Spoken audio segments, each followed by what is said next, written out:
আমার সঙ্গে পারলে না তো? খবরটা পৌঁছিয়ে দাও। চলে এসো।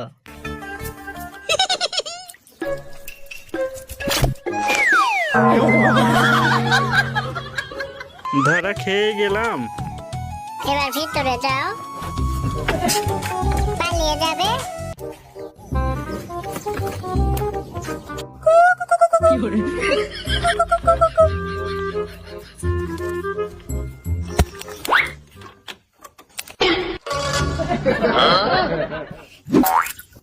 অং বং চং, আমার জাদুতে আটকিয়ে যাও। সামনের দরজাটা খুলিয়ে দাও। এইটা কেমনে করলি? আমার তাবিজ দিয়ে। তাড়াতাড়ি পালিয়ে চলো। কি গো সুন্দরী, আমাকে আটকিয়ে রাখবে না? জাদু কেটে গেলে আমাদেরকে ধরে ফেলবে।